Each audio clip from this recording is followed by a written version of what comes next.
Greetings, my people. I come in peace. I'm Breon El Ra. Journey with me to the world beyond excitement.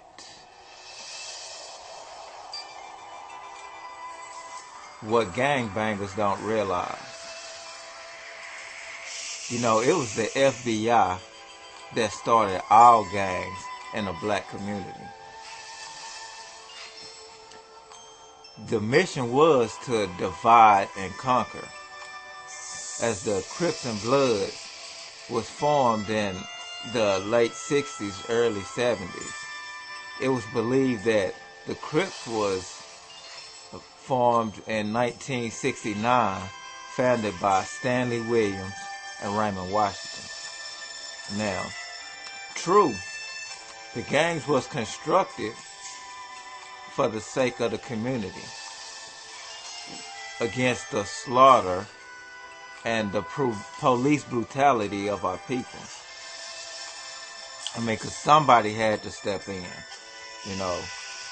The police, they would come to our neighborhoods, you know, arrest us, beat us, you know, taking us out, planting things on us.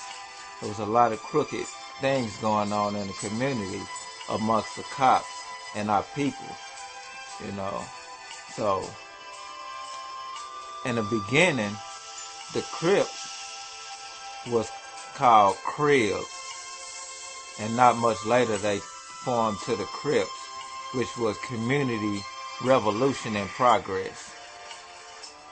The Bloods was formed a few years later in 72, and it's unknown who really started the Blood Gang, but the Bloods and the Crips was allies, you know, until the Fed stepped in. And you know, to see the unity between the black community was a no-no with them.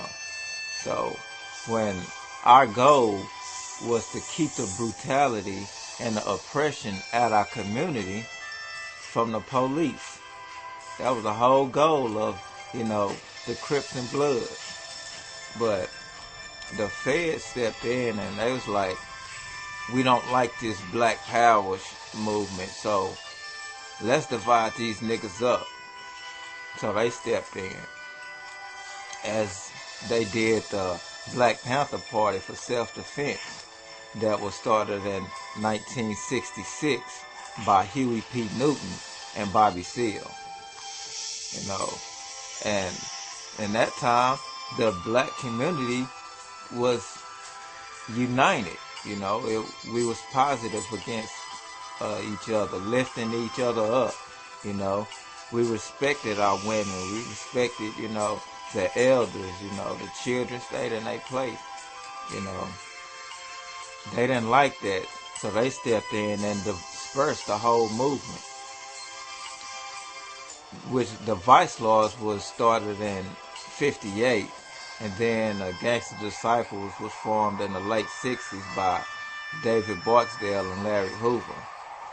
The sad part about it is we're fighting over a street, a name, a community, a neighborhood that was given to us by a nation that hate us. And it has become more personal now, you know, not so much as the color you wear, but by the killing of their loved ones, you know.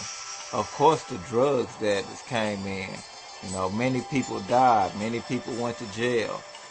And as it is now, we're at war with ourselves by the hands of a nation that hate us. We're ghetto politics because the red represents the Republicans and the blue represents the Democrats as the American flag. And it was all set up by them to divide us. So we kill one another. I mean, it's cool to claim your sets, but in a positive aspect for what it was originally created for the, the sake of the community. And that's what Tookie Williams was fighting for. He was fighting, to change what was started as positive then became negative. So he was trying to change it back to the positive aspect for the community. But they didn't want that, So they killed him for something that he didn't start. So by you killing one another, you really spitting in his face. So I mean, I wouldn't even give him no recognition or no praise if you negative and hate your own people. See, I mean, we grown up now. It's time for us to, change things, teach our kids, teach our kids a different way that we grew up. Once we started doing that, we will see another positive aspect in the community. These new gangbangers, I don't even know what they banging for, because the gangs ain't how it was back when I was growing up. Or back when, in my era, the gangs was more aggressive.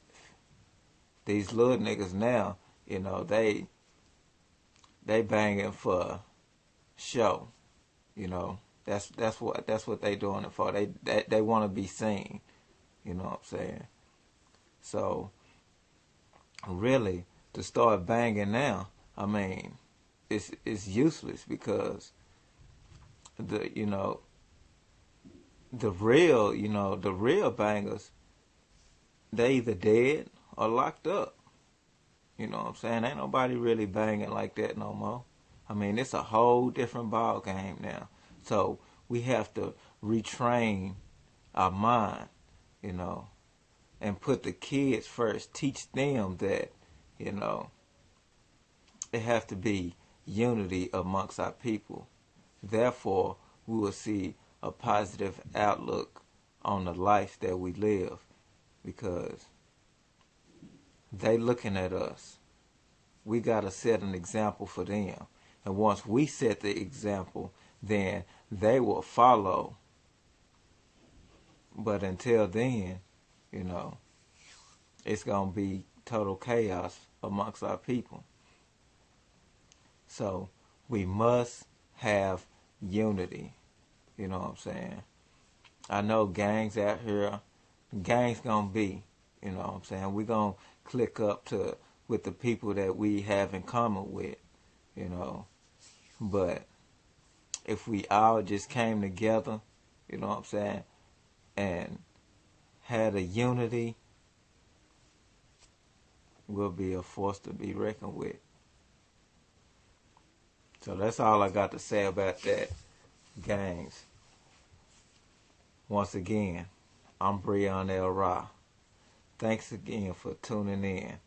The world beyond excitement. Stay safe.